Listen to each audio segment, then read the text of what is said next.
Hello guys, അപ്പം ഞങ്ങളുടെ ഒരു ലഞ്ച് വീഡിയോ ആണ് ഈ കാണുന്നത് കേട്ടോ. ആക്ച്വലി ഞാൻ തലേന്ന് പിള്ളേർക്ക് പ്രോമിസ് ചെയ്തിരുന്നു ബ്രേക്ക്ഫാസ്റ്റിന് പത്തിരിയും ചിക്കൻ കറിയും ഉണ്ടാക്കി തരാമെന്നേ. പക്ഷേ ഞാൻ കുറച്ചധികം കാര്യങ്ങളായിട്ട് തിരക്കായതുകൊണ്ട് എനിക്കതിന് പറ്റിയില്ല.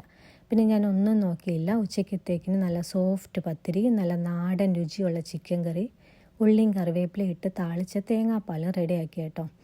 നല്ല ബെസ്റ്റ് കോമ്പിനേഷനായിരുന്നു. പറയുമ്പോൾ തന്നെ എൻ്റെ വായി വെള്ളം വരുന്നു. പിന്നെ പത്തിരി ഉണ്ടാക്കുന്ന ദിവസം ഞങ്ങളുടെ വീട്ടിൽ അത് തീരുന്ന വഴി അറിയത്തില്ല കേട്ടോ. 4 ആൾക്ക് ഒരേപോലെ ഇഷ്ടപ്പെട്ട ഒരു ഫുഡ് ഐറ്റം കേട്ടോ. പിന്നെ ഈ പത്തിരി ഉണ്ടാക്കുന്നത് എനിക്കതൊരു വലിയ സംഭവമായിട്ട് തോന്നിയില്ല. കാര്യം ഞങ്ങൾ 4 പേരും കൂടെ ചേർന്ന് കേട്ടോ കുക്ക് ചെയ്തത്. ഞാൻ പത്തിരിക്കെല്ലാം കുഴച്ച് കൊടുത്തു. ഹസ്ബൻഡും മോനും കൂടെ അത് ബോൾസാക്കി പത്തിരി പ്രസ്സിൽ പ്രസ് ചെയ്തിട്ട് ചുട്ടെടുത്ത് തന്നെ കേട്ടോ. അതുകൊണ്ട് പകുതി പണി കുറഞ്ഞു.